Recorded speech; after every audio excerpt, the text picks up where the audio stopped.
Tout ce que vous allez voir est basé sur des faits réels. Ce jeune garçon n'aurait jamais dû répondre à ce message. Sofiane était un jeune adolescent âgé de 16 ans. Ça aurait pu être toi qui regarde cette vidéo. Il vivait dans la couronne parisienne chez son père. Il se décrit comme un ado normal. Il va en cours, il a une bonne moyenne et passe beaucoup de temps sur son téléphone. Il joue à des jeux vidéo, mais surtout, il va sur les réseaux sociaux. Et tu connais, Sofiane est du genre à beaucoup l'ouvrir. Quand il y a quelque chose qui le dérange, il ne se laisse pas faire. Dans son thread réel, il explique qu'il aime beaucoup traîner sur Twitter et participer aux débats en tout genre. Il se fond donc dans la masse, mais il n'a pas beaucoup d'abonnés. Mais tout a commencé lorsqu'un soir, un compte étrange lui a envoyé un message. Et je suppose que t'as la ref, mais en ce moment, il y a plein de comptes spam partout, tu vois, des comptes un petit peu chelous qui t'envoient des messages du style « Hey, tu veux voir ma grosse... » Enfin voilà, t'as compris.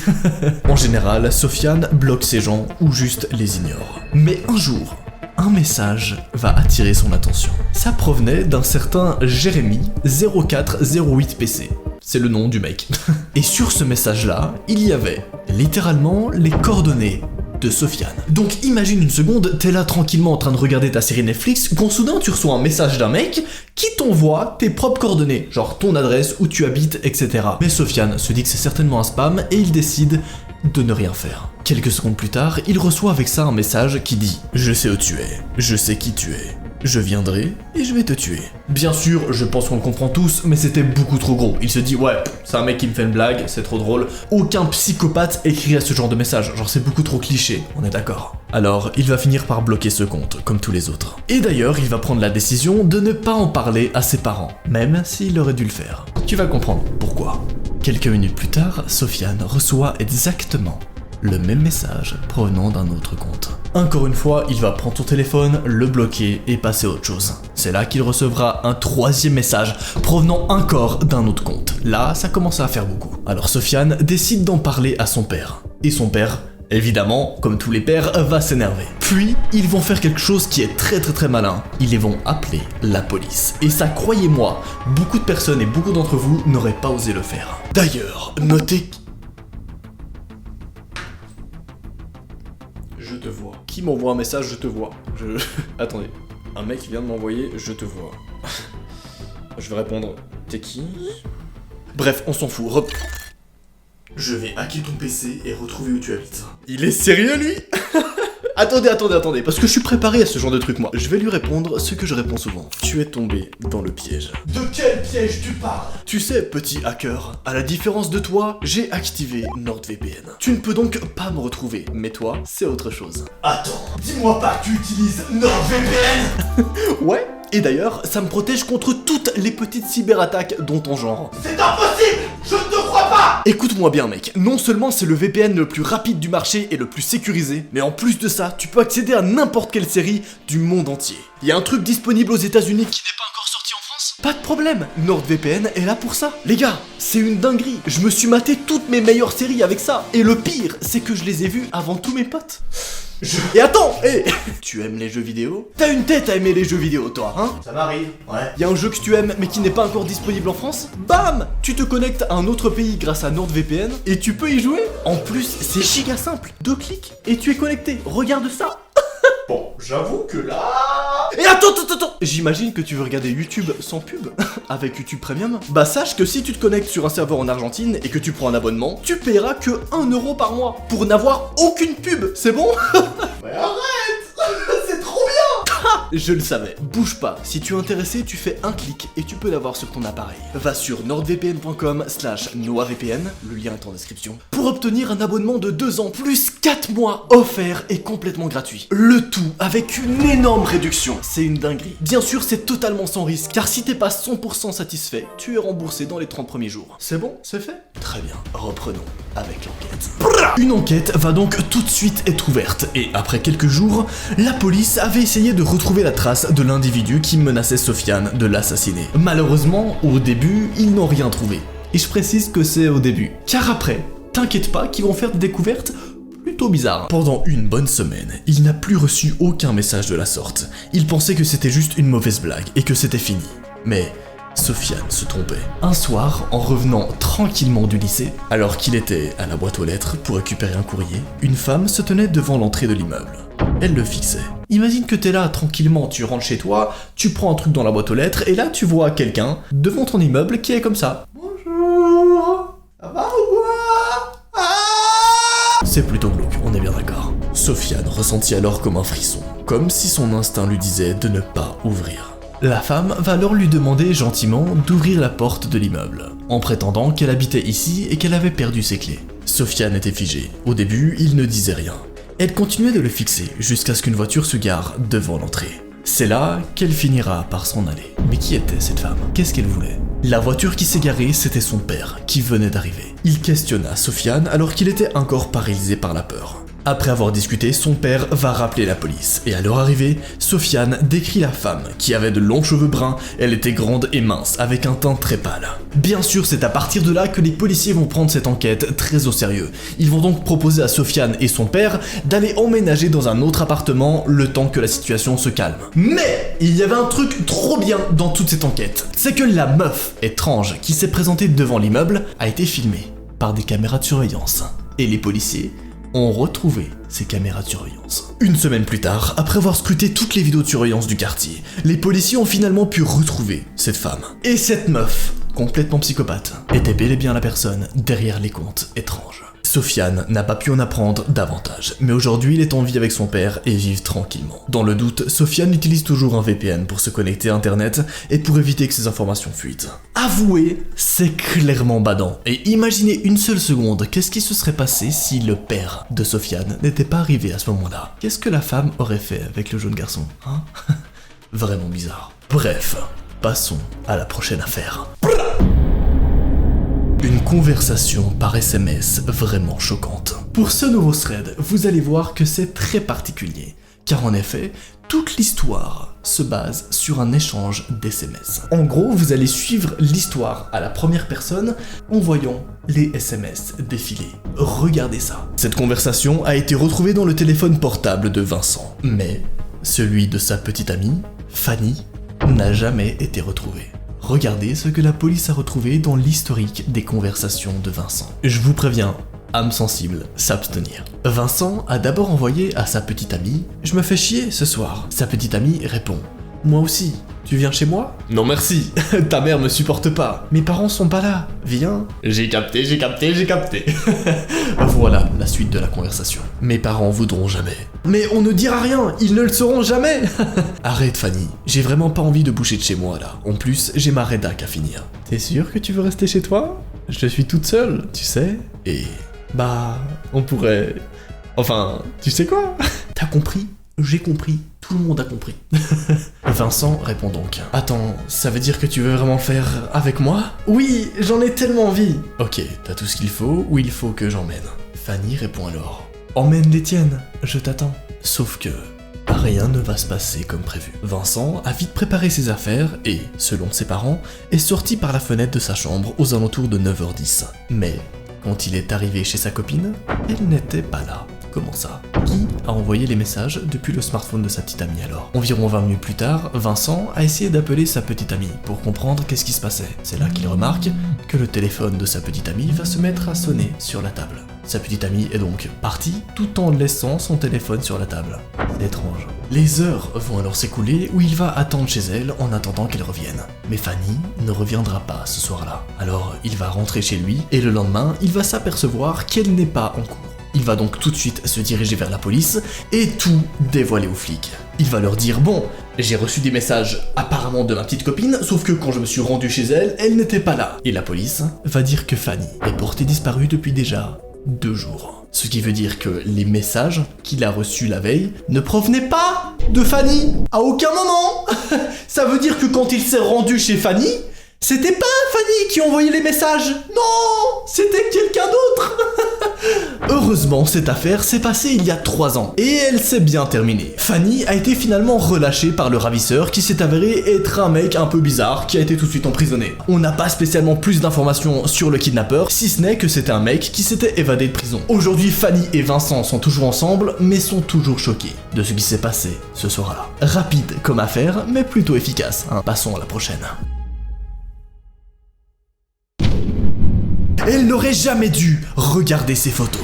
La jeune fille présente dans ce thread a 13 ans. Elle s'appelle Sarah et elle vit dans une grande maison à la campagne avec ses parents, ses 2 frères et sa sœur. Mais pour comprendre la suite, il faut que je vous explique un petit peu le contexte de cette affaire qui est beaucoup trop intéressante. Son père a racheté cette maison à une dame un peu plus jeune qu'eux. Ils ont donc emménagé là-bas quelques mois avant les 13 ans de Sarah. Cela faisait très peu de temps qu'ils vivaient ici. Mais bizarrement, des choses étranges ont commencé à se produire. Au début, c'était des choses très basiques, comme des volets qui tapaient très fort alors qu'il y avait personne. Les portes du placard se sont mises à se fermer toutes seules, et même des portes des chambres. Mais jusqu'ici, je pense que tu comprends, toi comme moi, personne n'y croyait. Tout le monde pensait que c'était des conneries, une mise en scène ou peu importe. Mais il s'est avéré qu'il y avait une explication rationnelle à tout ça.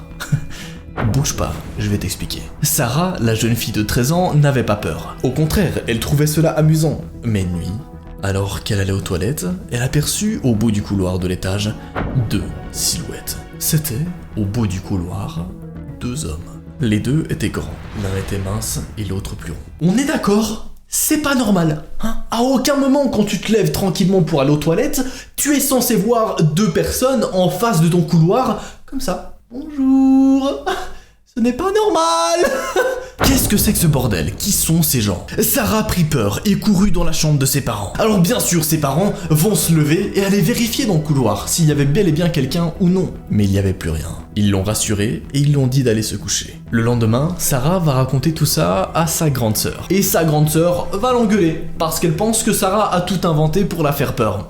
Et je la comprends en soi. C'est pas vraiment crédible, hein, tout ça. Ça pourrait être complètement faux. Sauf que malheureusement, ce n'est pas le cas. Tout s'est avéré être réel.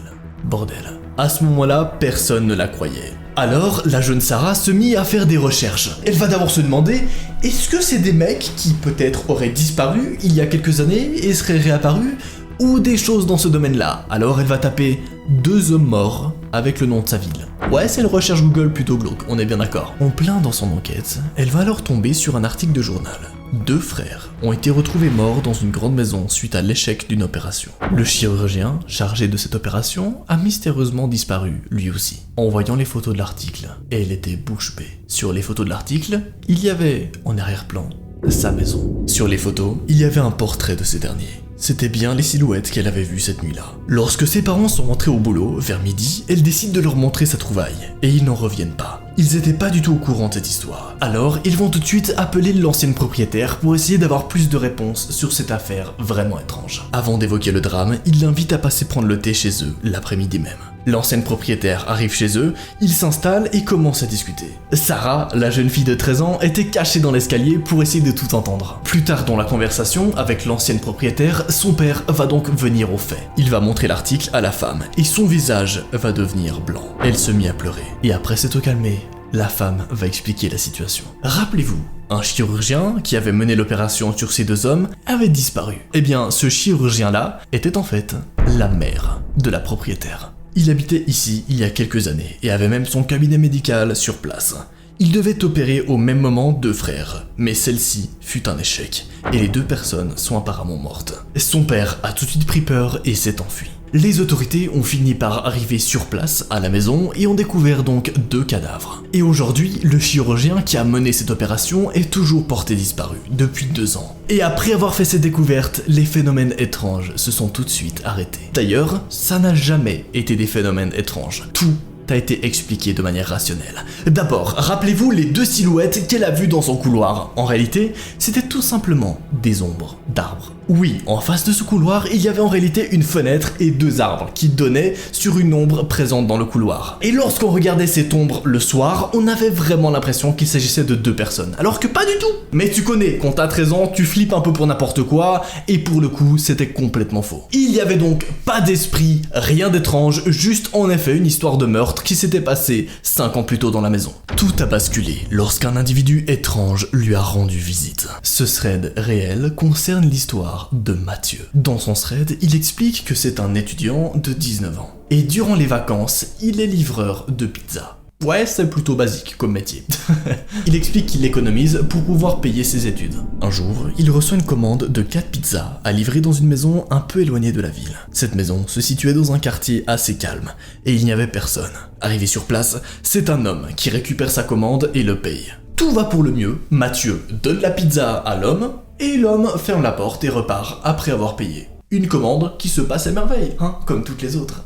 Sauf que cette commande va marquer le début d'une affaire vraiment glauque. Prépare-toi et j'espère que tu as encore des petits pop-corn pour savourer la suite. Les jours suivants, tout se déroule comme d'habitude, puis vient un jour où il remarque qu'il a une seconde commande exactement à la même adresse où il avait déjà livré ce bonhomme. Donc il se dit, ok, non, le mec a apprécié ma livraison, je vais lui refaire une livraison, c'est nickel. Dans son thread, il va appeler cette maison la maison du quartier calme, parce que c'était dans un quartier qui était vraiment calme. Ouais, l'explication est pas ouf. À ce moment-là, il n'y prête pas trop attention. Il reçoit beaucoup de commandes et ce n'est pas la première fois qu'une famille commande souvent la même chose. Alors, lors de sa pause déjeuner avec ses collègues, il en vient à parler de cette maison. Mais Mathieu explique que ses amis ont eu une réaction un peu étrange. Ils se sont mis à se fixer silencieusement, puis à regarder à nouveau Mathieu, comme si quelque chose n'allait pas avec la maison là où il doit livrer la commande. Pourquoi est-ce que ses collègues le fixaient comme ça? Qu'est-ce qui n'allait pas avec cet endroit? Eh bien, c'est très simple. Personne est censé habiter dans cette maison. La maison en question, où Mathieu allait livrer, est abandonnée. Donc, qui habite dedans? Est-ce que c'est quelqu'un avec une fausse identité? Est-ce que c'est quelque chose d'autre? Vous allez le découvrir. Ouais, je fais un petit peu durer le suspense, ouais, tu connais.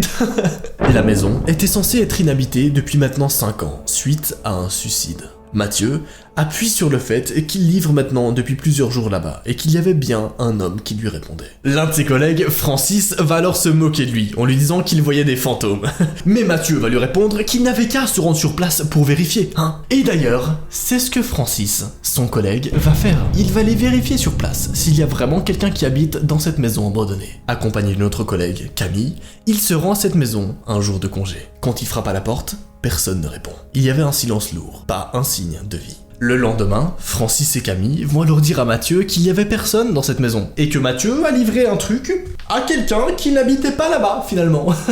Mathieu pense alors que l'homme était tout simplement parti. Mais les 3 collègues vont quand même décider de faire quelque chose qui est très intelligent. Intelligent.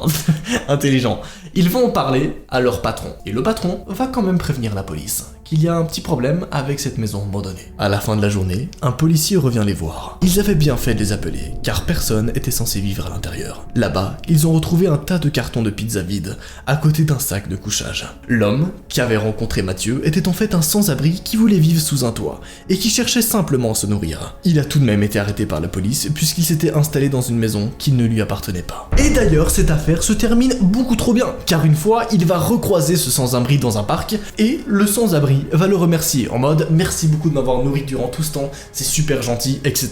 Donc en fait, tout va bien. C'est une affaire, pour la première fois, qui se termine plutôt bien, en soi, on est d'accord. Rien de grave, c'était juste un sans-abri qui habitait dans une maison qui ne lui appartenait pas. Et oui, c'est vraiment chill, comparé à la prochaine affaire qu'on va voir. Si seulement elle avait couru plus vite ce soir-là. Voici la jeune fille Ashley. Ashley est d'origine française, mais elle est actuellement aux États-Unis pour faire ses études. Et ce thread s'est passé il y a moins de 2 ans. La jeune fille Ashley est quelqu'un de très sérieuse par rapport à ses études, mais aussi d'assez fêtarde. Donc en gros, la journée elle travaille et le soir elle fait la fête, ce qui est une vie d'étudiante plutôt basique, on est bien d'accord. Ça lui arrive donc de traîner dans des bars de temps en temps avec ses potes de l'université. Elle vit seule en appartement, non loin de son université, là où elle étudie. Du coup, information très importante, elle rentre généralement à pied le soir. Ça va être important pour la suite, retiens bien ça. En mars, grande période d'examen, elle a commencé à rentrer seule chez elle, parce que ses potes restaient à la bibliothèque pour réviser. Ashley, elle, préfère réviser chez elle. Et ça lui évite en plus de marcher dans les rues trop tard la nuit. Et les premiers jours de révision, tout allait bien. Elle rentrait seule, tranquillement. Ce soir-là, elle avait une grande soirée de révision. Alors elle est rapidement rentrée des cours, et elle a remarqué un truc un peu bizarre. Quelqu'un derrière elle faisait et prenait le même chemin qu'elle, depuis l'université. Elle se dit alors, tiens c'est bizarre, déjà j'ai jamais vu ce mec là à l'université, et en plus il va prendre le même chemin que moi. Est-ce qu'il me suit? Est-ce qu'il est en crush sur moi? C'est quoi ce bordel? La première fois que ce mec l'a suivi, ça allait. Elle a pu le semer en prenant d'autres petites rues et en marchant vite, là où il y avait du monde. Mais le jour suivant, Ce mec était encore là, toujours à la sortie de l'école, et prenait le même chemin qu'elle. Sachant que c'est arrivé 2 ou 3 fois, elle va se dire bon, c'est peut-être un mec qui a déménagé près de chez moi, pourquoi pas. Mais Ashley est une meuf vraiment intelligente, donc à chaque fois, elle faisait attention à ce que le mec ne la suive pas jusqu'à son immeuble, pour être sûr que le mec ne sache pas quel est son bâtiment. En effet, elle voulait absolument pas que le mec puisse avoir son adresse, et c'est complètement compréhensible. Petit fun fact, d'ailleurs, ça m'est déjà arrivé avec des abonnés, voilà. C'est pas très cool, je vous le dis, voilà, si vous êtes abonné à moi, ne venez pas devant chez moi, c'est pas fun, voilà, s'il vous plaît. Mais bon, on va dire que c'est les effets secondaires quand tu as 2 millions d'abonnés. D'ailleurs, félicitations à tous qui ont découvert cette nouvelle chaîne secondaire à déjà 300 000 abonnés. Vous êtes des malades en fait, ça fait à peine 2 mois qu'on a commencé les gars, genre. Le Cookie Gang est beaucoup trop chaud. Mais au bout d'un moment, à force que ça faisait 3-4 fois que ce mec la suivait, elle en avait marre. Un soir, elle décide d'entrer dans un bar où elle avait l'habitude d'aller avec ses potes. Les serveurs sont contents de la revoir. Ils savent qu'elle est en période d'examen, c'est pour ça qu'elle ne passe plus. Ashley aurait bien voulu s'installer pour un coup, mais du coin de l'œil, elle aperçut le type qui la suivait depuis tout ce temps dans l'entrée du bar. Elle va alors, encore une fois, faire un truc très intelligent. La meuf a 400 de QI, c'est bon? Elle va expliquer toute la situation au barman. L'un d'eux s'approche alors du mec en question qui faisait semblant de s'installer au bar. Il lui demande d'abord calmement de ne plus suivre Ashley et de sortir de ce bar. En face, c'est un mec un peu crade. Il a pas vraiment de coiffure, c'est complètement dégueulasse, c'est un petit peu comme mes cheveux, tu vois, il est un petit peu en mode One Life. Ses vêtements ne paraissent pas lavés depuis quelques jours, bref, c'est un profil plutôt étrange. Au début, ce mec-là fait l'innocent. Le serveur insiste en levant le temps, et le type craque. Il court vers la porte pour s'enfuir, mais le barman, qui était beaucoup plus imposant, l'arrête. D'autres collègues vont alors le rejoindre pour maîtriser l'homme qui a tenté de fuir. Ce même homme qui suivait jour après jour la jeune fille. Ashley explique que le mec alors qui a tenté de fuir se retourne pour mettre une grande droite, les gens esquivent puis il part en courant. Ce jour-là, le mec arrive à fuir. Mais ne vous inquiétez pas, c'est pas terminé. Car Ashley et le barman vont donc aller porter plainte. Tout a été filmé. Et donc, ils ont toutes les preuves qu'il faut. Depuis, elle n'a pas eu de nouvelles de ce type, mais elle a déménagé, pour être sûre que le type ne la retrouve pas. Et depuis ce jour, elle ne rentre plus jamais seule chez elle. Ses copines l'accompagnent toujours jusqu'à devant son immeuble. Sachez, en tout cas si ça peut vous rassurer, qu'aujourd'hui, 2 ans plus tard, Ashley va très bien. Et cette situation ne s'est jamais reproduite. En revanche, on ne sait pas vraiment ce que les flics ont retrouvé sur la personne, hein. Peut-être qu'ils l'ont enfermée, peut-être qu'ils l'ont jamais retrouvée, ou qu'ils lui ont juste donné un avertissement.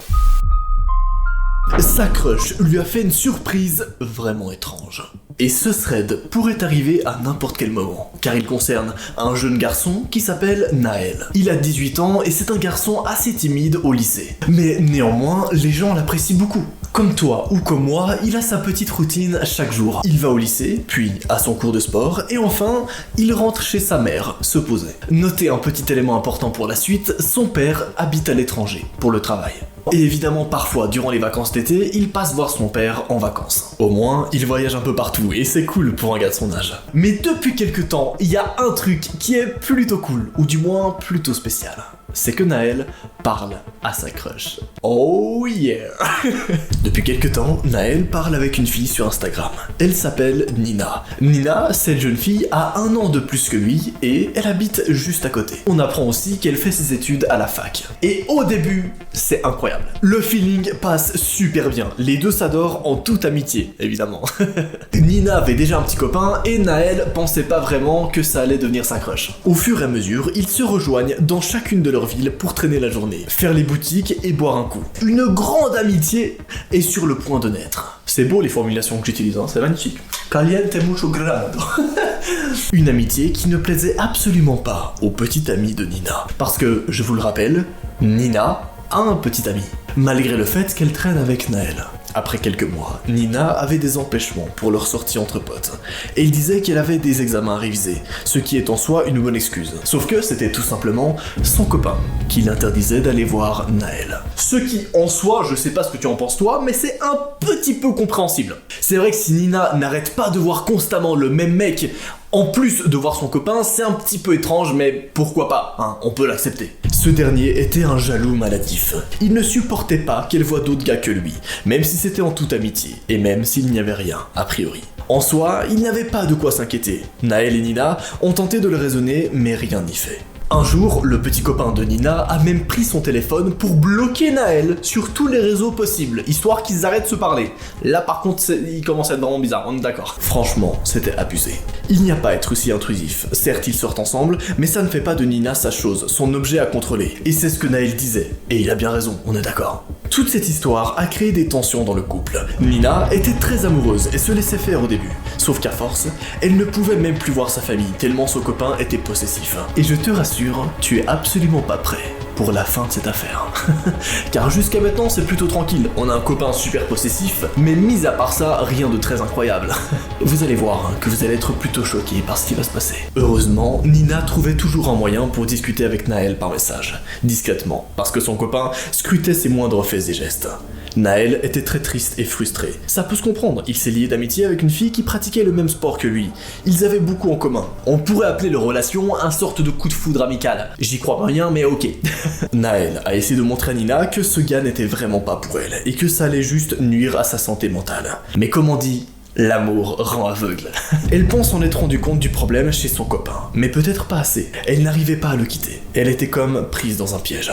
Au fil du temps, Naël et Nina ont commencé de moins en moins à se parler. Cette histoire a refroidi leur amitié. De temps en temps, ils prennent des nouvelles de l'autre, mais sans plus. Puis un jour, Naël apprend que Nina a déménagé à l'autre bout de la France. Il va ensuite comprendre que c'est son petit ami qui voulait l'emmener loin de lui. Naël explique que Nina s'était faite à l'idée que c'était principalement pour ses études, et non parce que son copain l'avait menacé de la quitter si elle ne le suivait pas. Mais ça, elle ne s'en est aperçue que 6 mois plus tard. En effet, tout a basculé 6 mois plus tard, lorsque soudainement, Nina va renvoyer un message après n'avoir donné aucune nouvelle à Naël. Et qu'est-ce qu'elle va lui dire, 6 mois après? Elle va lui envoyer: bordel, je suis au commissariat. Mon petit copain m'a agressé. C'est bon, je l'ai quitté. En effet, son copain, en plus d'être un gros malade complètement jaloux, était devenu brutal et violent. Il s'était mis un soir à agresser sa petite amie Nina. Et vous voulez savoir comment cette histoire se termine? Aujourd'hui, le petit ami de Nina est en prison et Nina est partie habiter avec Naël. Ils vivent ensemble et apparemment ils seraient en couple. Ce qui est plutôt cool pour eux et bien fait pour son petit copain qui est aujourd'hui en prison et qui a essayé de l'agresser. Comme quoi vraiment, si vous avez un copain qui est possessif, faites très attention. Et d'après moi, c'est vraiment un gros red flag. En gros, c'est un no quoi, c'est tu fais attention, tu gardes des distances. Bref, passons à la prochaine affaire qui cette fois-ci est beaucoup plus sombre. Mais genre vraiment. C'est parti. Ils ont découvert quelque chose de vraiment bizarre dans cette grotte. Mesdames et messieurs, c'est l'histoire de 2 potes, Tom et Emmanuel, des passionnés d'escalade. L'histoire se passe lors d'un séjour à l'étranger. Ils étaient partis avec leur club d'escalade pour faire, attention, de l'escalade. Leur campement se situait dans une forêt qui donnait sur des montagnes et des falaises un peu plus loin. Il fallait bien marcher quelques kilomètres avant de les atteindre. Et tout a commencé en cette petite matinée. La moitié du club était partie escalader cette montagne. Tout le monde avait son équipement de sécurité, ses cordes et ses mousquetons. En gros, tu connais, c'est des équipements pour grimper et tout, tu vois, t'as capté. Tom et Emmanuel étaient plus avancés que le reste du club. Ils font de l'escalade depuis qu'ils sont petits. Les moniteurs les laissent souvent se débrouiller seuls. Du coup, ils peuvent faire leur vie de leur côté, tout en restant prudents. En gros, Tom et Emmanuel, c'était un peu les big boss de l'escalade, tu vois. T'avais le groupe des nuls en bas, et eux, ils étaient déjà en haut, au loin, ils faisaient leur life. Sauf que ce jour-là, ils vont faire une découverte vraiment sombre. Les 2 potes se sont donc éloignés du groupe. Tout se passait bien, jusqu'à ce que Tom trébuche. Le rocher sur lequel il s'était appuyé s'était décroché. Il se rattrape avec la corde, heureusement, et ne tombe pas. Il y a eu plus peur que de mal. Seulement, avec tous ces mouvements, son téléphone était tombé. Et, autre problème, le téléphone d'Emmanuel n'avait plus de batterie. En gros, pour t'expliquer le contexte, ça veut dire que s'ils ont un problème, ils sont seuls, dans la merde. C'est clair. Mais ça les effraie pas. Je te rappelle qu'ils font de l'escalade depuis qu'ils sont tout petits et qu'ils connaissent parfaitement les lieux. Enfin, ils pensaient connaître parfaitement les lieux. Ouais, je mets un petit peu d'ambiance, donc tu vois ce que je veux dire. Pourquoi j'ai des cartes dans ma main? Petit fun fact, c'est la dernière vidéo que je tourne avant que je parte en vacances. Je pète le feu, voilà, on peut le dire, je suis comme ça. Bonsoir, c'est l'histoire de Tom et Emmanuel. Pardon, on va se calmer et on reprend avec l'enquête. Mesdames et messieurs. Oh, pardon, excusez-moi, je serais moche sans lunettes, j'avais oublié. Tom et Emmanuel, malgré le fait qu'ils ont plus de batterie, vont décider de continuer la partie d'escalade dans la montagne. Et c'est là qu'ils vont faire une grande découverte. Sous leurs pieds, ils ont trouvé un énorme creux qui ressemblait à une grotte. Les deux gars étaient très contents de leur découverte. Ils n'ont alors pas pu s'empêcher de faire une pause pour aller voir ce qu'il y avait dans cette grotte. Non, je déconne, ils sont redescendus, l'histoire s'arrête là. Allez, salut.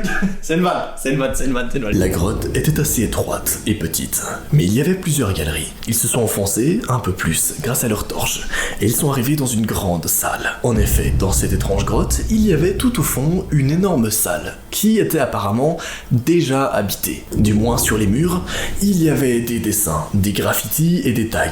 Certains dessins, en revanche, dataient même de la préhistoire. C'est vraiment ces gros dessins à l'ancienne et tout, trop stylé. Ce qui était étonnant, c'est que personne n'avait fait cette découverte avant eux et les gens qui avaient dessiné sur les murs. Ils en étaient très fiers. C'est là que quelque chose de vraiment bizarre va se passer. À leur gauche, ils entendent quelqu'un rigoler. Il y a aucune blague, vraiment. Ils sont là dans une grotte qui semble inhabitée, et à leur gauche, dans le plus grand des calmes, il y a quelqu'un qui se tape sa meilleure barre, dans le noir. C'est quoi ce bordel? Ils décident donc de l'éclairer avec la lampe torche, et là, ils voient un mec qui semble avoir à peu près la trentaine, qui est pas tellement habillé, et qui est assis dans un coin en train de rigoler. Sauf qu'il rigole pas devant eux, non, il rigole devant le mur. C'est vraiment très bizarre. Faut imaginer qu'il y a un mur là, et que le mec est là...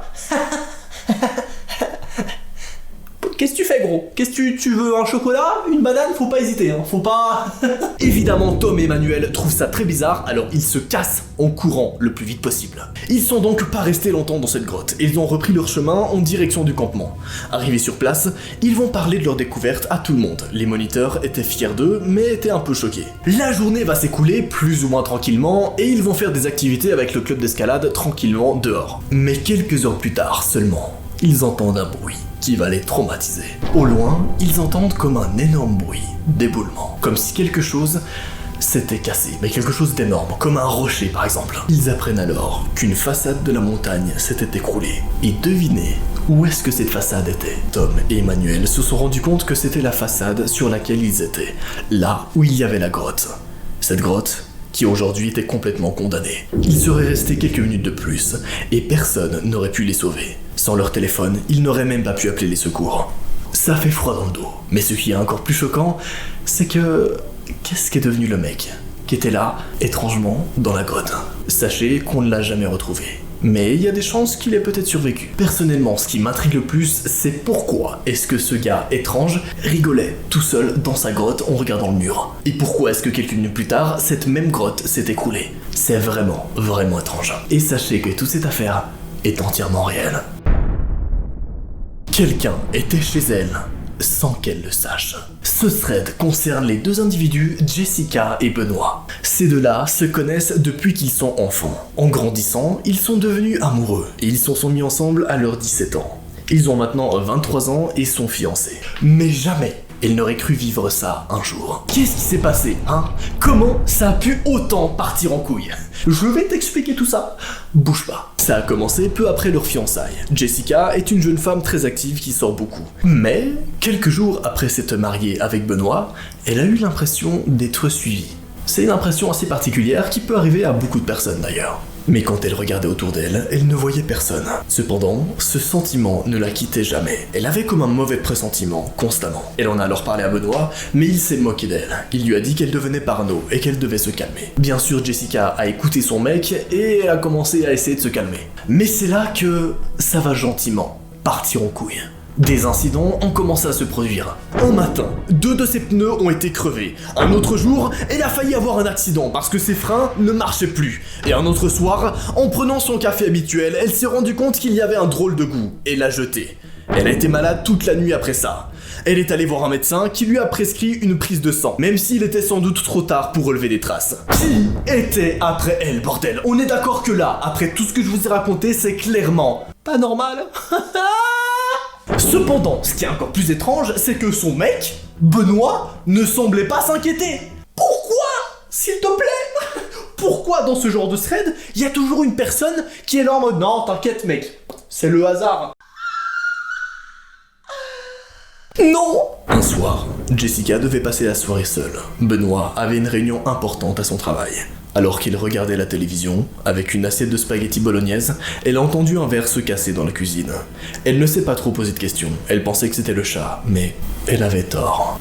C'était autre chose. En arrivant dans la cuisine, elle a sursauté en voyant une jeune femme qui la fixait dans sa propre cuisine. Je t'explique le contexte. Tu es là tranquillement dans ton salon, seul, en train de te mater ta meilleure série Netflix, quand soudain tu entends, dans la cuisine, un meilleur verre qui se casse. Tu vas donc voir, et là tu vois une meuf qui te fixe comme ça chez toi. Bonjour. Ceci n'est pas normal. Elle la regardait méchamment, avec un sourire un peu sadique. Jessica a reculé d'un pas. Elle avait peur. Elle va donc dire madame, c'est une propriété privée ici. Vous n'avez pas le droit d'être là. La demoiselle s'est à nouveau mise à rire. Je sais pas ce qui se passe. Dans cet épisode, tout le monde se met à rire quand il y a des trucs étranges. Faut arrêter les gars, faut vraiment arrêter. L'inconnu l'a regardé et a secoué la tête. En plus de ça, la meuf bizarre va dire « Cette maison devrait être la mienne ?» La femme étrange s'est alors jetée sur elle. Heureusement, Jessica a reculé et est allée s'enfermer dans la salle de bain. Elle avait son téléphone et a appelé la police. La femme l'avait suivie et tapait comme une folle sur la porte. La police est vite arrivée et a arrêté la jeune femme. Qui était alors cette jeune femme? Qu'est-ce qui s'est passé, hein? Ouais, je m'énerve, à poser des questions comme ça. Mais ce que Jessica a appris ensuite lui a changé la vie, à tout jamais. La jeune femme était l'amante de Benoît. En fait, son petit ami Benoît la trompait avec cette jeune femme étrange. Elle voulait prendre sa place. Jessica a compris que ce petit ami lui mentait depuis des mois et entretenait une relation avec une autre femme. Elle a rompu ses fiançailles et a déménagé seule dans un autre appartement. Pendant longtemps, Benoît a essayé de la reconquérir, mais elle n'a jamais voulu se remettre avec lui. Elle a rencontré un autre homme à son travail et depuis, elle est heureuse avec un garçon qui l'aime, sincèrement. On est d'accord, Benoît est le plus gros FDP de la Terre. D'ailleurs, en parlant de gros fils de... Est-ce que je vous ai déjà présenté la prochaine affaire? Car là, on va atteindre un podium. Un podium d'un des threads les plus étranges que j'ai jamais vus. C'est parti. Elle n'aurait jamais dû se réveiller au milieu de la nuit. Tout a concerné la jeune fille Anna. Et lors des événements, elle avait 9 ans seulement. Cette histoire la hante encore aujourd'hui. Et tout s'est passé le soir de Noël. Ah, c'est si beau, ça arrive bientôt Noël en plus. Quand la vidéo sort, on devrait être en septembre ou octobre. Putain, dans 2 mois à peu près, c'est Noël les gars. Putain, ça passe trop vite, wesh. C'est bientôt la fin de 2021. On peut en parler ou pas? C'est passé beaucoup trop vite, c'est bon. C'était le soir de Noël. Et comme tous les ans, toute sa famille se retrouvait chez ses grands-parents. Comme tout le monde habite un peu loin, à chaque fois toute la famille dormait chez les grands-parents. C'est plutôt cool, ils avaient une grande maison donc c'était trop bien. La jeune fille Anna explique qu'elle avait même sa propre chambre quand elle dormait chez ses grands-parents. Dès qu'elle est arrivée avec ses parents, la petite fille a senti quelque chose de bizarre. Elle a frissonné à plusieurs reprises avant de comprendre. En effet, lorsque cette année-là, elle est arrivée à Noël, sa grand-mère n'arrêtait pas de la fixer. Un peu étrangement. Anna ne lui avait pas encore dit bonjour. C'était sans doute pour ça que mamie faisait la tête. Anna, la jeune fille, pense alors que c'est juste à cause qu'elle lui a pas dit bonjour. Genre elle arrive dans la maison, elle a tracé son chemin, elle a pas dit bonjour à la grand-maman, du coup elle se dit bon, c'est pour ça que grand-maman est fâchée, hein. Ça doit être rien d'autre, bien sûr. La petite fille a ensuite essayé de monter sur les genoux de sa grand-maman pour l'embrasser, mais la vieille dame l'a repoussée. What the fuck? Qu'est-ce qui se passe avec la grand-mère, hein? La petite fille a cru que sa grand-mère était de mauvaise humeur, mais elle parlait très bien avec les autres personnes. Alors Anna s'est sentie rejetée, mais elle a retrouvé ses cousins et ça allait mieux. Cependant, sa grand-mère la fixait toujours. Pourquoi sa grand-mère la fixe? Qu'est-ce qu'il y a entre sa grand-mère et cette jeune fille de 9 ans, hein? Eh bien, tout a commencé à basculer lorsque c'était le moment de rendre les cadeaux. Pendant la distribution des cadeaux, un incident a failli faire partir la famille. Alors que tous les enfants recevaient leurs cadeaux, la grand-mère a refusé de donner son cadeau à Anna. Une longue discussion entre la vieille dame et le père de la fille a commencé. Anna était choquée par le comportement de sa grand-mère. Elle s'était toujours très bien entendue avec elle. Elle se demandait pourquoi sa grand-mère lui en voulait. Au bout de longues discussions, la vieille dame a donc fini par donner son cadeau à la petite fille. Mais en même temps, la vieille dame va lui dire ceci. Tu ne mérites pas ce cadeau. Pourquoi tu dis ça? T'es qui en fait? Pourquoi est-ce que la grand-mère dit ça, bordel? Anna voulait pleurer, mais elle s'est retenue. Tout le monde était heureux autour d'elle, elle ne voulait pas faire d'histoire. Elle a quand même ouvert le cadeau, c'était la poupée dont elle avait toujours rêvé. Mais encore une fois, quand elle a voulu embrasser sa mamie, elle l'a repoussée. Sa mamie va ensuite lui dire « Ne me remercie pas, ce cadeau n'était pas pour toi, tu ne le mérites pas. » Encore une fois, Pourquoi est-ce que la grand-mère dit ça? Y a quoi avec elle, bordel? Choqué par ce que grand-mère lui disait, elle l'a évité tout le reste de la soirée. Mais l'histoire ne se termine pas là. En effet, c'est le soir que tout va partir en steak.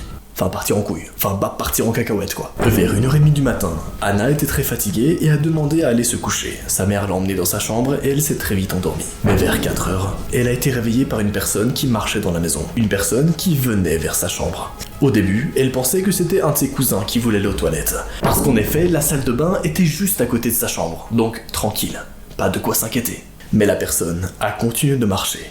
Elle a passé la salle de bain, puis s'est approchée de la chambre de Anna, qui était en train d'arriver à 4h du matin chez elle, dans sa chambre.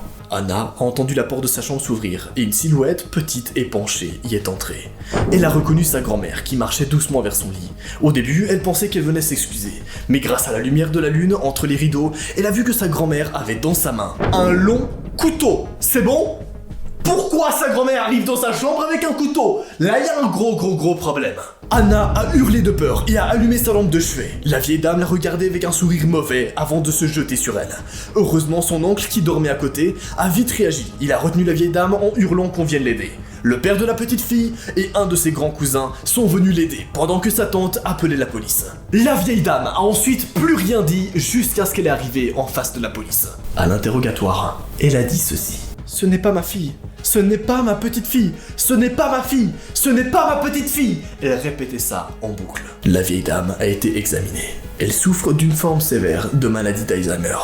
Et la première personne qu'il n'a pas lui reconnue, c'était sa petite fille. Elle a donc été placée dans un centre pour des personnes qui souffrent de cette maladie. Évidemment, elle s'est ensuite excusée, et Anna lui en voulait pas. Mais elle n'est jamais allée la voir seule. Elle avait peur que sa grand-mère refasse une crise et que personne ne puisse l'aider. On est d'accord, cette histoire est vraiment choquante et bizarre. Surtout qu'on est d'accord qu'à n'importe quel moment, en soi, ça peut t'arriver. Imagine ta grand-mère ou ton grand-père devient... C'est fou! Moi, ça me fait trop flipper, frère. Quelque chose d'horrible s'est produit lorsqu'ils étaient en vacances. Voici le thread réel qui a concerné l'affaire de Léo et Amélie. Ces deux individus racontent qu'ils sont en couple depuis leurs 16 ans. C'était un petit peu un couple parfait. Ils vont à la fac ensemble, ils habitent ensemble dans le même appartement, ils cuisinent, etc. Aujourd'hui, lorsqu'ils racontent le thread, tous deux ont 20 ans. Et ils sont fous amoureux l'un de l'autre. Mais tout a basculé un soir. Léo avait préparé une petite surprise pour l'anniversaire de sa petite amie. En plus d'un magnifique collier, il lui a offert des vacances au bord de la mer. Parce que oui, il faut savoir que sa meuf, Amélie, n'a jamais vraiment pu aller au bord de la mer et voyager dans ces conditions-là. Elle a toujours été dans une famille qui était un peu pauvre et du coup, pour elle, aller à la mer, c'est le cadeau du siècle. C'était trop bien. Malheureusement, leurs vacances ne vont pas se passer comme prévu. Ouais, je captive ton attention directement, qu'est-ce que tu vas faire? Ce cadeau l'a énormément touché. Le temps va alors un petit peu s'écouler jusqu'à ce qu'on arrive au jour du départ. Amélie avait peu dormi, trop excitée par le départ. Elle avait fait sa valise une semaine avant de partir, et elle était tellement heureuse qu'elle avait prévenu toute sa famille et ses amis. Mais jamais elle n'aurait pu prévoir ce qui allait se passer. Léo avait loué un Airbnb dans un appartement privé au bord de la plage. Pour ceux qui savent pas, un Airbnb c'est un petit peu comme un hôtel, sauf que tu as l'appartement rien que pour toi et qu'il n'y a pas genre toute la sécurité de l'hôtel derrière. Et ce Airbnb là, il était incroyable. En gros, t'avais une petite maisonnette juste en face de la plage. C'est bon, t'avais juste à faire 10 mètres et t'étais dans la plage. C'est génial. Tout le monde rêverait de ça, hein. Y a rien qui aurait pu mal tourner, non. Ils sont donc partis tôt ce matin pour y arriver le plus rapidement possible. La propriétaire de la location était adorable. Elle leur a laissé les clés et un petit déjeuner de bienvenue qu'ils prendraient le lendemain. Une fois installés, ils sont immédiatement allés sur le bord de la mer. Amélie était ravie. C'était sans doute l'un des plus beaux jours de sa vie. Parce que bon, Léo avait aussi beaucoup économisé pour pouvoir faire ce voyage. En effet, il fait des études à côté, donc c'était pas facile de financer un truc comme ça. Et j'imagine. En plus de ça, le soir même, qu'est-ce qu'ils vont faire? Un petit restaurant sur la plage. Puis une baignade et une longue promenade sur le bord de la mer. Enfin, cette première soirée en amoureux terminée, ils vont rentrer à l'appartement. Et là, Léo va remarquer une première chose étrange. Léo remarque que la porte d'entrée de l'appartement était ouverte, alors qu'il était persuadé qu'il l'avait fermée à clé. Sa copine, Amélie, ne s'est en revanche pas plus inquiétée que ça. Tout le monde peut avoir la tête en l'air de temps en temps. Et Léo a fini par se rassurer en se disant « Ok, j'ai peut-être oublié de la fermer. » Ouais, peut-être. Ou alors quelqu'un a un double des clés et se rend régulièrement à l'appartement sans que vous le sachiez. On va le voir. Mais alors qu'ils dînaient tous les deux sur le canapé devant un petit film, un bruit s'est fait entendre dans la chambre, comme du verre cassé. Léo est alors allé voir, et le verre qui était posé sur la table de chevet était par terre cassé. Il n'a pas pris l'événement au sérieux, se disant que le verre était sans doute trop près du bord. Je vous récapitule la situation parce que là ça commence à devenir un petit peu chaud quand même. D'abord, ils reviennent dans l'appartement et remarquent que la porte est ouverte, comme si quelqu'un s'était introduit à l'intérieur. Ensuite, ils vont se regarder une petite série Netflix, et là, ils vont entendre un bruit dans une pièce d'à côté. Ils vont alors vérifier et ils trouveront un verre cassé sur le sol. Est-ce qu'à un moment tu peux te dire qu'il y a peut-être quelqu'un chez toi, frérot? Tout s'est enchaîné. Quand Léo a voulu descendre pour prendre l'air, il s'est rendu compte que la clé avait disparu et qu'Amélie et lui étaient enfermés dans l'appartement. Il a rien dit à sa petite amie, mais il a commencé à avoir peur. Discrètement, il a essayé de retrouver les clés, mais elles étaient introuvables. Fatigué à cause de la nuit courte, de la route et de la journée chargée, Amélie a voulu se coucher tôt. Ils sont alors allés dans la chambre. Alors qu'ils se changeaient, ils ont entendu des grattements qui venaient de la pièce d'à côté. Puis, ce qu'ils ont entendu juste après les a glacé le sang. En effet, après avoir entendu des petits grattements dans la pièce d'à côté, ils ont entendu un mec qui se tapait une barre. Genre un mec qui rigolait, juste dans la pièce d'à côté. Sachant que c'est le même appartement, personne n'est censé être là. Ils étaient à quelques mètres de l'inconnu. Puis, des bruits de pas. Léo a pris Amélie par les mains et a couru jusqu'au balcon. Heureusement, il n'était qu'au premier étage. Derrière eux, il a entendu la porte de la salle de bain s'ouvrir. Il a alors aidé Amélie à sauter du balcon, et au moment où il allait lui-même sauter, il a senti une violente douleur à l'épaule. Il se retournait, et un homme d'une quarantaine d'années le regardait dans les yeux. L'homme a donc dit: « Vous êtes chez moi ici, vous n'avez pas le droit d'être là. Qui es-tu? Qu'est-ce que tu fais là ?» Heureusement, Léo a réussi à le repousser et a sauté par la fenêtre. Amélie avait appelé la police, et en voyant que Léo était blessé, elle a appelé les secours. Heureusement, la police et les secours sont arrivés très vite, et Léo a été transporté à l'hôpital. Mais je suppose que t'as envie de savoir qui était ce mec bizarre, hein? Qu'est-ce qu'il voulait? T'inquiète pas, j'ai toutes les réponses à tes questions. L'homme a été arrêté. Il était l'ancien propriétaire de l'appartement, mais il avait dû laisser cet appart à son ex-femme, qui l'avait dépouillé lors de leur divorce. Il pensait la surprendre, elle, avec son nouveau petit ami. Malheureusement, le mec s'est complètement trompé lorsqu'il a appris que son ex vendait son appartement sur Airbnb. Oh merde. Ils ont donc tout de même porté plainte et l'homme va bientôt être jugé. Le pire, c'est qu'il a admis que s'il pouvait, il tuerait son ex-femme sans hésitation. Léo et Amélie ont donc eu de la chance de s'en être tirés avec juste une blessure à l'épaule. Et ce souvenir les a tout jamais marqués. Mais je te rassure, c'est rien du tout, comparé au prochain thread qu'on va voir. Transition.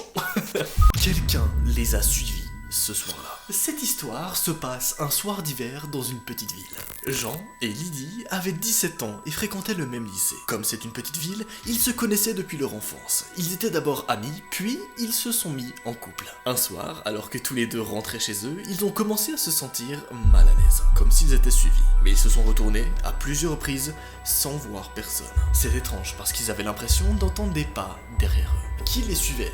Et qu'est-ce qui s'est passé ce soir-là? Est-ce qu'ils ont fini par être sains et saufs, hein? Pour entrer chez eux, ils devaient passer par un chemin étroit et peu éclairé. Et comme l'hiver était déjà là, il faisait déjà nuit. Tout était silencieux et l'obscurité rendait l'ambiance très glauque. À un moment, lors de leur trajet pour rentrer chez eux, Jean s'est arrêté, comme tétanisé. Lindy va regarder Jean dans les yeux et va également comprendre ce qu'il se passe.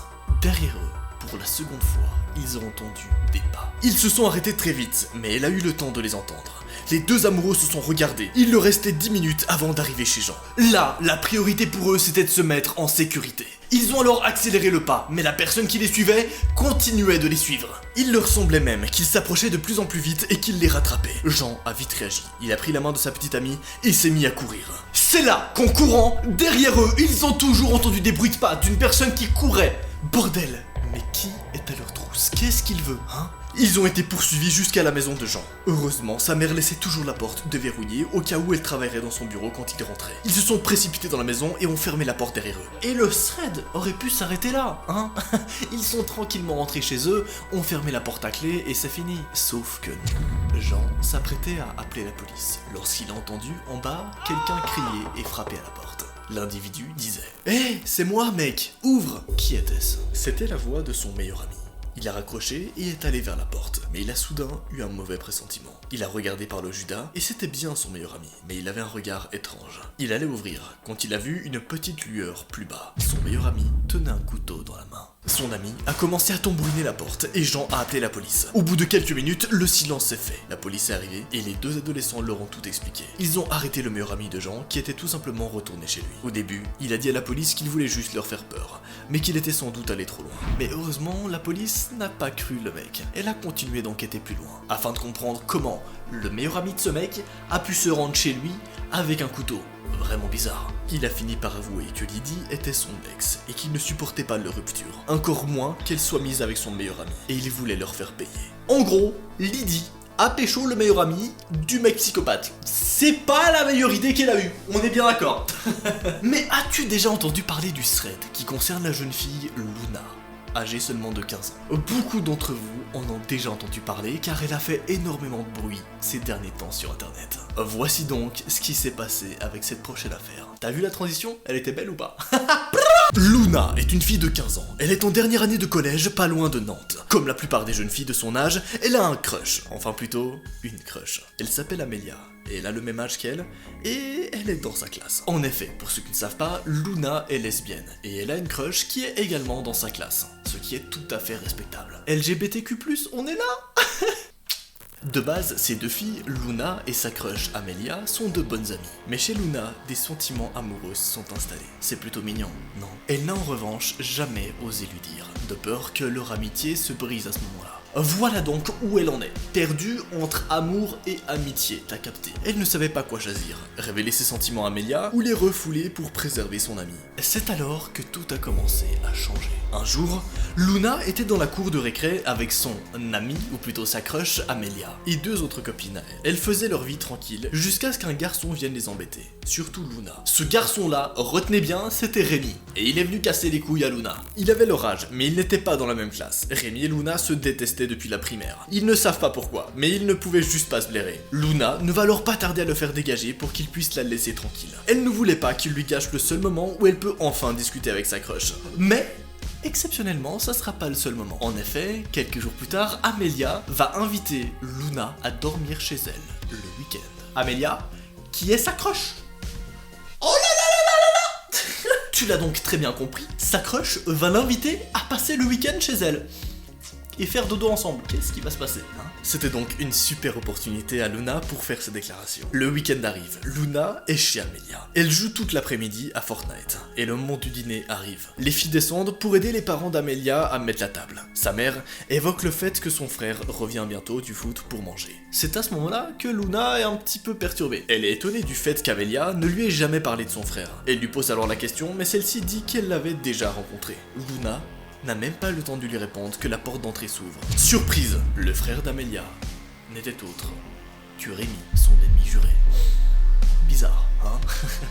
Rémi, le mec qui l'a toujours fait chier en classe, est en fait le frère de sa crush. Les deux se regardent avec stupeur sans dire un mot. Amelia rigole en fond et explique que Rémi est son frère jumeau. Elle n'était pas dans la même école primaire que lui avant. Les deux ne se ressemblent vraiment pas à vrai dire. Amelia était blonde, platine, et Rémi brun avec des reflets rouquins. La soirée se termine et Luna et Rémi n'ont rien dit de toute la soirée. On arrive alors au moment fatidique où tout le monde va se coucher. Mais ce soir-là, rien de spécial va se produire. Le lendemain, Luna rentre chez elle, mais avant, elle donne une lettre à Amelia. Sur cette lettre, il y a sa fameuse déclaration. Luna avoue à Amelia qu'elle l'aime. Elle avait trop peur de lui le dire en face. Elle lui demande de l'ouvrir quand elle sera seule et de lui répondre quand elle le voudra. Je vous laisse imaginer le stress qu'elle a dû avoir à ce moment-là, c'est bon? Petit fun fact, je l'ai fait aussi quand j'étais en primaire. Deuxième petit fun fact, je me suis fait friendzone. Allez, salut, c'est bon ou pas? Depuis, on a arrêté de se parler, quoi, du coup. Ouais, bah si vous voulez pas briser une amitié, faites pas ça. Voilà, c'est pas une bonne idée. Le lundi, elle allait devoir faire face à la potentielle réponse d'Amelia. Rémi était le dernier de ses soucis à ce moment-là. Ce lundi arrive, Luna est dans la cour de récré. Elle attend ses amis, mais c'est là que Rémi lui fonce dessus. Les deux commencent à se battre. La raison de la colère de Rémi, la lettre d'amour de Luna. Il l'a trouvée et lui en cachette. Amelia arrive alors et sépare les deux. Après les avoir calmés, elle se tourne vers Luna et accepte ses sentiments, qui étaient réciproques. Rémi n'a donc pas eu d'autre choix que de l'accepter. Aujourd'hui, ça fait 3 ans que Luna est en couple avec Amelia. Qu'est-ce que c'est que trop beau! Wow! Je sais, toi, derrière ton écran, t'étais là en mode, mais qu'est-ce qui va se passer? Est-ce qu'ils vont mourir? Non! C'est une histoire qui se passe bien et qui se termine bien, c'est bon? Bref, j'espère que tu as terminé tes petits popcorns. C'était Noah, ce fut un plaisir. On se retrouve très bientôt pour un nouvel épisode. Allez, salut!